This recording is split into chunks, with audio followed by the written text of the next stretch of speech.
Hey, what's up guys? I'm back. Now if you were to ask someone what the most important aspect of a story is, you might get a few different answers. Maybe they think the overlying theme is the most important, or the setting, or the ability to just suck your audience into this fantasy world that you're building. And while all of those are extremely important, the main one for me are the characters.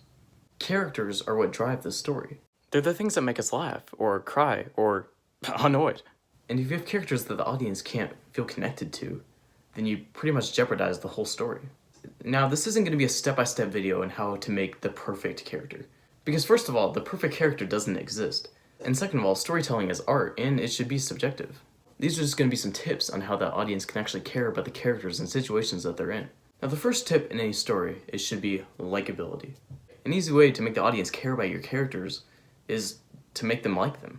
And this isn't as easy as it would sound. Sometimes when you have these huge themes or overlying stories you're trying to tell, sometimes the likability of the characters can be put to the side because you just want to get your theme across. But a huge reason why Stranger Things is so successful is because of the characters. It seems like anyone who likes this show is always going to say that the main characters are one of the best parts. And because they are. And part of this is due to the fact that the cast has great chemistry together. Although another huge part of it is the writing, because every single one of these characters are written to be like real characters. They act like real kids. As someone who's in high school, I could see these people going to my school. That's how well written they are. And a huge part of this is because the dialogue is written very well. Dialogue can make or break a character, and it's one of the huge factors of whether your character is going to be likable or not. Because there's a main reason why this worked. What if it's the Demogorgon? Oh, Jesus, we're so screwed if it's the Demogorgon. It's not the Demogorgon. And this didn't. I don't like sand. It's core. Ugh. Now, a second main tip to keep in mind when crafting a character is character flaws.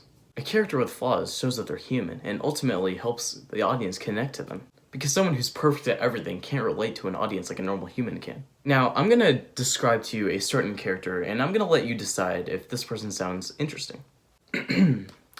She's a young woman who, without any training, she can learn to be an ace pilot, excellent with hand-to-hand combat. It's okay, she doesn't need training because she's just that awesome. Sound familiar?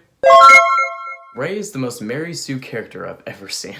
The definition of a Mary Sue literally states, a type of female character who is depicted as unrealistically lacking in flaws or weaknesses.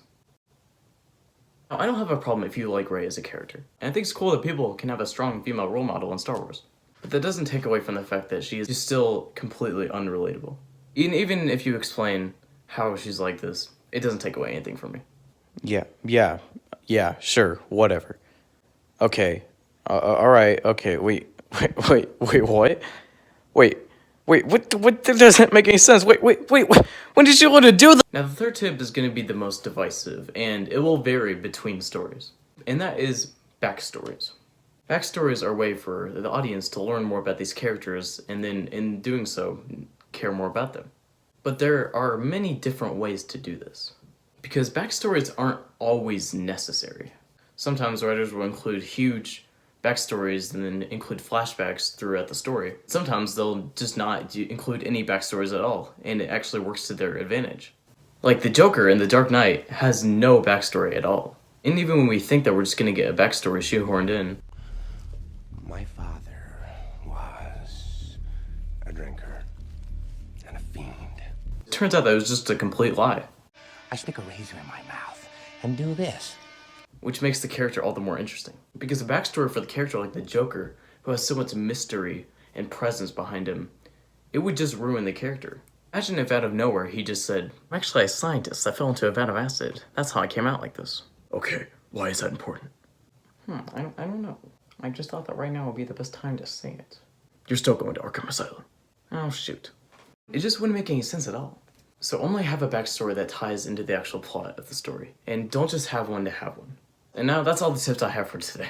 And I didn't even get to character arcs or anything like that, and I might do a separate video on that later, but right now, I have homework to do, so.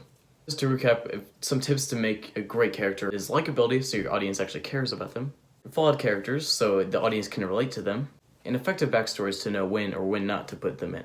And now, if you're a writer who's watching this, or just someone from my high school that knows I make YouTube videos, hi. I hope that you really did learn something from this video, and that crafting characters and stories is not always easy, and there's not always one simple answer. and I hope you can take these tips and apply them to your own writing. Alright guys, that's gonna be for me. Be sure to subscribe so you never miss a video, and also like, comment, tap that bell, and most importantly, follow my Twitter for more updates. That's gonna be it for me. Stay awesome, y'all.